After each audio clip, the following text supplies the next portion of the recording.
everybody, it's time for another Carolina Pro Football Report on ADSN, and it looks like the Panthers will have some extra power on the offensive side of the ball as we enter into Week 9 against the Super Bowl champs, the Kansas City Chiefs. I'm Charles Arbuckle alongside Colin Cole. Hey, Colin, it's been a crazy week, election, just everything in the world going on, but the NFL still keeps trudging along like we know, right? Absolutely. You know the NFL going to keep on going. And, yeah, it's been a crazy week with the election going on. And, you know, one thing we can't bank on, like you said, is football. So, thankfully, we do have that. Yeah. Well, we got the matchup with the Carolina Panthers at 3-5 and the Kansas City Chiefs at 7-1. So, I think we have to really kind of dig into the Panthers. You know, they're in a position now where it looks like Christian McCaffrey is going to be back. I think that there's been a lot of talk about that before the last game. This extra time from that Thursday to Sunday stretch is giving them a chance to get him healthy. What is it going to be with him now being able to practice full go, and Mike Davis? And what do you think that chemistry is going to look like between that two-headed tandem at the running back position? Well, I think, Buck, the biggest thing right now is just getting him back into game shape. You know, obviously, without having games played and with having to sit out for that amount of time, you have to get back to the place where you're feeling in shape, where you're actually running, you're cutting, you're actually doing everything that is on the field stuff. So I think that what you do right away is you put him on a snap count. You know, you decide how many plays you're going to have to play in the game. But you make sure you monitor those plays. You look at how he looks when he's on the field. You know, the best thing about it is he did practice in full pads, and he got a chance to kind of feel some of that pop again. So he's not going to go in fully blinded, you know, in terms of not having any time on the field. But you're going to obviously watch and limit the amount of snaps that he gets. But you don't lose much when you get Mike Davis in the game. So obviously you're going to keep on riding that horse right there, you know, as I mean to speak it. And you throw Christian in and you get those plays in. And again, let's remember, there's been a lot of plays that have been made by Curtis Samuels out there at the back position as well. So Christian doesn't have to jump in and take a bulk of the load right away. Yeah, I think the one good thing that it does for Teddy Bridgewater, who kind of anticipated having Christian, is that you have another explosive weapon. You know, you talked about Samuel, you talk about DJ Moore, you talk about Robbie Anderson, but there's something that Christian McCaffrey gives you, just like Alvin Kamara gives that Saints offense. It gives you that guy that you can have matchup problems that, you know, people can't guard him out of the backfield. Teddy has thrown 6 interceptions this year, and he, you know, the one that he threw against the Falcons late in the game, he wants that back, right? But I think the big thing with Teddy is this gives you another weapon that you can use and help you in that offensive game plan. And also, we know he likes to run between the tackles, but I think still to come back easy, get him in space and let him do some things there if you're Teddy Bridgewater.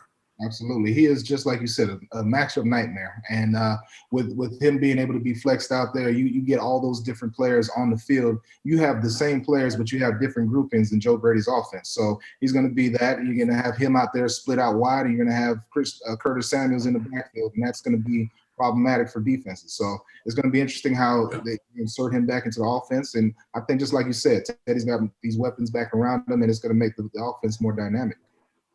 Matchup between coaches, you got Matt Rule, you have Andy Reid, who's got a lot of experience. I think that's one thing. If you're looking at it on paper, it seems to go to Andy Reid. But what are your thoughts about the young NFL head coach of Matt Rule going up against Andy Reid in that Chiefs ball club? Well, I think that Matt Rule comes into this game with a definite respect for what Andy Reid has done throughout his career. Obviously, getting to the promised land last year, or actually getting over the hump last year. He's been there a number of times. But the biggest thing is that he is definitely, in terms of who Andy Reid is, a man who Matt Rule aspires to be in terms of how they're playing offensively, defensively, special teams wise. They're humming at all levels of their game right now. So that's what this team is aspiring to be right now. And obviously getting to be on the field on Sunday in the atmosphere, in a place like Kansas City is going to be a great opportunity for this team to really gauge where they are against the defending world champions and really have an opportunity to see where they are on all phases of the game. Colin, one of the loudest places I've ever played outside of listening and going to a game is Quest Field. But this place here, I mean, I've done games there and I've played there, and after the game, it is loud. And for an outdoor stadium, you don't normally get that. you can hear the fans sometimes, but they get after it. And I think that's the one thing you got to worry about if you're an offensive lineman, so you don't jump off sides. Speaking of offensive lineman, Russell Kuhn, it seems like he's unlikely ready to play. Did not practice on Friday, so we'll see if that holds true. Robbie Anderson and DJ Moore, they have just really made plays. And I think the one thing with DJ that I was having a problem with him early in the year is that he would always kind of get slow to start. Like Robbie would right away. DJ may miss a pass, may miss, it was just some things that it seemed like he had to get locked in. Those two are locked in now, and I think that's what you're going to have against the Chiefs offense or defense, rather, that can play pretty well. You're going to have to score against this Chiefs defense, and I think that's one area. Talk about the tight ends also. The wide receiving crew is great. When are these tight ends going to get involved? You and I ask that every single week. We know these wide receivers are playing well, but the tight ends, when are they going to get involved in the game plan? Well, I think, the big thing about it, Buck, is at this point, one thing that we note about this offense is that when we can keep Teddy upright and keep him in a position where he can actually make the throws, he does a good job. You mentioned the interception late in Atlanta. Other than that, I think that he's made a lot of great decisions. He's been really good throughout the season. And the tight end, for more or less, unfortunately, has been kind of an extension of the offensive line. And unfortunately, that group has definitely struggled last week, being able to keep him upright. So I expect those guys to kind of pick it up this week. And it's a very difficult front four in Kansas City, which defense is playing very well. Yeah. Well, all right, speaking of giving the tight ends some love, which they have to give themselves, I think we can't keep doing it. They've got to do it. Let's get into the thin energy, give me the ball segment to get into Carolina's offensive coordinator, Joe Brady's mind. Where will we see this ball go, and how will Teddy set things up to get it there? Or maybe it's not Teddy, maybe it's somebody else. CMC being back. I would have to say that coming off of, a long layoff, teams are going to be looking for where CMC is. Joe Brady's going to know that and kind of put him in position to be a little bit of a decoy at times. Obviously, he's going to get him the ball as much as he can, given the opportunity. But at the same time, like I said earlier, he's going to be on a snap count. So you give him the ball, but at the end, but also you put him in a position where you play pass off of him. You fake him the ball and you get it to other guys. And I'm looking for a huge game from DJ Moore. I didn't see DJ get a reception in the Atlanta game until the fourth quarter, and I think they're going to get him going this week and really ride his abilities to run after the catch. So I'm looking for DJ Moore to step up this week and be the guy that's going to benefit from CMC stepping back into the lineup the most. All right, Buck. So we've been talking about all this offense, receivers, tight ends, and all that good stuff, man. Let's get back to the defense. That's more my wheelhouse. I'm getting nervous about this Panthers D, man. We haven't been doing, it's just been a tough season so far, man. So talk to me a little bit about that Kansas City offense, about what we facing this week. Well, you got a team in Patrick Mahomes, led team with Patrick Mahomes and Tyreek Hill. You got Kelsey, you got McCole Hardman. You got some weapons, right? And the problem is they come at you from all angles, and that's the problem that you have. They can run the football, they can throw the football, and oh, by the way, if Patrick Mahomes gets any issues, he can get out of trouble, and that's where the Panthers defense, I think, to me, have to hold up. You got to be in your rush lanes, but you've also got to have that secondary rush and make sure that you don't get out of position. That's been the big thing for me. I mean, you being a defensive guy, you know how difficult guys like that are to hold, and he seems to just give everybody he plays problems. Absolutely. That's been Patrick Mahomes' MO since he's taken over the starting job at Kansas City. He's extended plays. He's made plays on the run. And the thing about it right now, teams have scored almost 6,000 points through the first 8 weeks of this season, man. So the thing about it with this Panther defense, they've given up a lot of points, and they've given up a lot on third down. So I'm concerned about where we are. And we're in the bottom half. So I need to see the front four. I need to see them pick up. I need to see the back half, especially against this group. You talk about Tyreek Hill. You talk about Kelsey. You talk about all these weapons. There's even more. There's so many names we can't even mention them all. I know. Matchup defense across the board, and I expect to see that this week. And I think if we can get after that quarterback and we can keep him in the pocket and force him to have to beat us from the pocket, we'll have a much better opportunity to win. Brian Burns has to show up. I want to see him show up this week. He has to show up, and I want to see Weatherly show up. I got to see F.A. show up. He showed up last week and got us a sack. I got to see him show up again. And we got to see the first round. He's done great in terms of playing off of blocks and playing backside and getting some tackles for loss in the backfield in the running game. You got to see him show up in the passing game. Got to see him show up. You bring up a good point. The question I always have is when I see a team struggling on third down, I say, what are they doing on first and second? I've really watched that over the last few weeks with the Panthers, and they've been gashed in some games on first and second down. So as a coach and a former defensive lineman, what do you tell your guys in the huddle, or what are you talking about all week to make sure you don't let them win on first and second down? Meaning get them off schedule. A tackle for loss, a sack, or something to put them in 3rd and 8 or more, because statistics show that if you're 3rd and 7 or more, it's much harder to get that first down. Now, we got Patrick Mahomes, so that's a little bit different, but what do you think about from your coaching standpoint, but also as a player, a former defensive player, how do you get guys to buy into that? Because that's what helps third down. It's not just third down, it's first and second that usually wins you on third down defense. No question. Everything kind of works hand in hand, and being able to win the early downs and keeping the offense to a minimum game is what it really puts the defense in the advantage when it comes to third down. The big thing that has been a struggle early on has been the early leaky yardage in the running game that has been able to turn those first and 10s into second and 3s rather than second and 7s. And that translates into 3rd and 1s rather than 3rd and 7s. So given the offense of the short field has been the detriment to this defense time and time again. And honestly, I think that it's not, again, we've talked about this in the past. It's not personnel. I think they definitely have the personnel needed, but I think the guys definitely got to play faster and on both the front defensive line as well as the linebacking core, and guys got to play more downhill. And I think with this group this week coming in, they match up very well. Just got to play very fast this week. All right, Colin. So we got some fast facts about this team. The Chiefs, we know, are explosive. But the last time the Panthers played them in 2016, it was a 20-17 ball game where the Panthers were right in it to the end. I think also you have to look at this series from a standpoint of who leads the series. The Chiefs lead it 4-2. But I think the one thing that I'm really curious about to get your take on the young man, Patrick Mahomes. I saw him at Texas Tech. I knew he was going to be a really good player, but I didn't quite realize that he was going to be this good.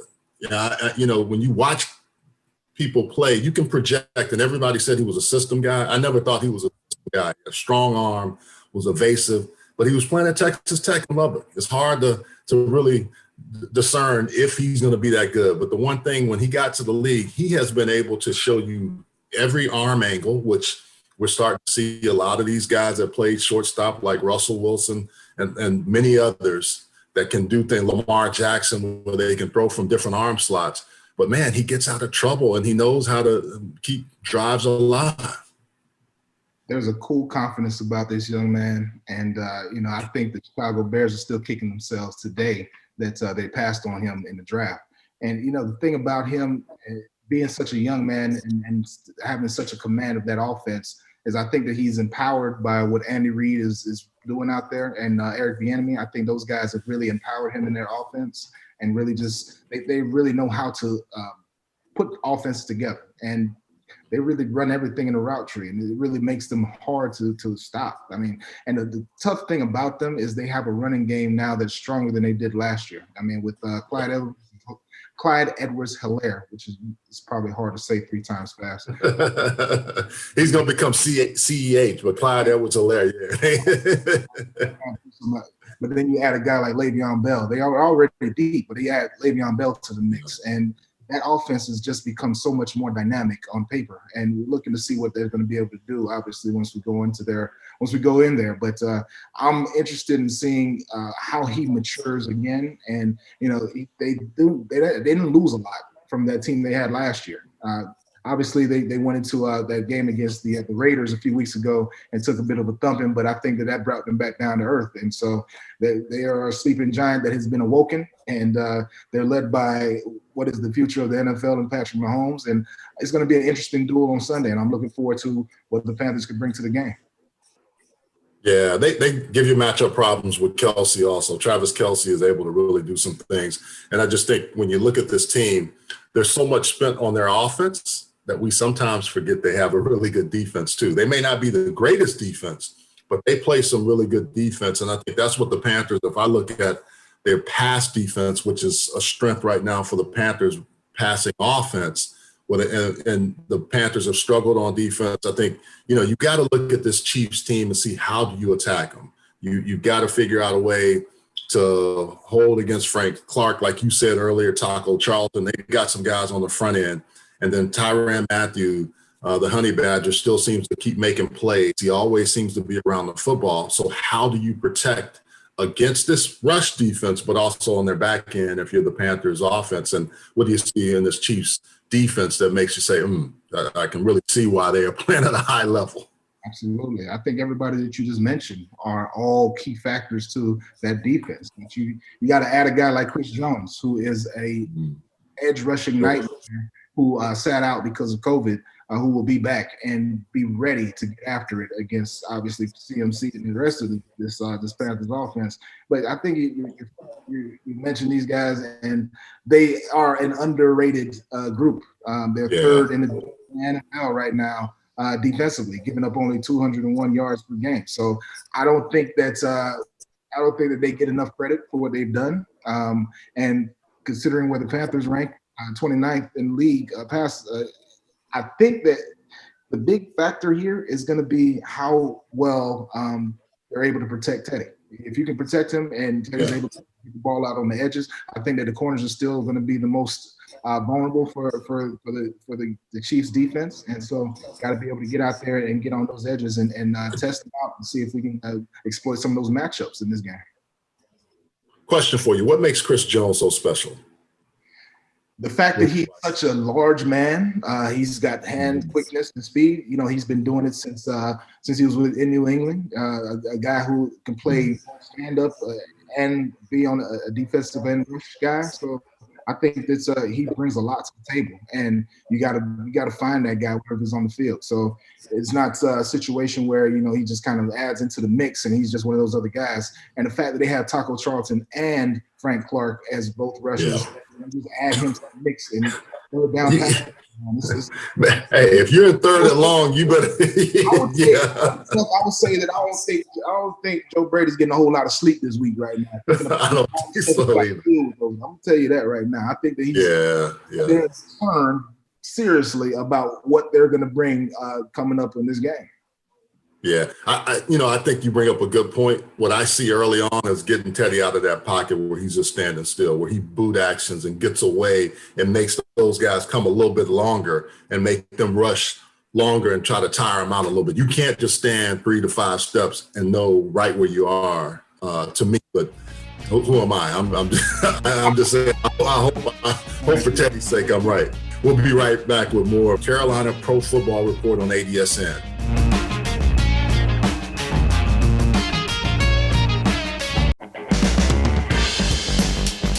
I'm Marshall Falk. I'm Glenn Parker. Hi, I'm Dusty Baker, manager of the Houston Astros, and you're looking and listening to Chopping It Up with Buck. I know you wanna leave, and I refuse to let you go. I mean, if it's gonna be chopping it up, we got to talk some food, wine. Chopping it up. Chopping it up. Chopping it up. Chopping it up. You are the first to hear about this. It was like his head swiveled like Linda Blair in The Exorcist. This guy just did it with some bums. I'd have a full six pack if I didn't eat tacos. I love tacos. You're watching Chopping It Up with Buck. Chopping it up with Buck. Oh, that's why. I'm Maria Taylor, and you're watching Chopping It Up with Buck.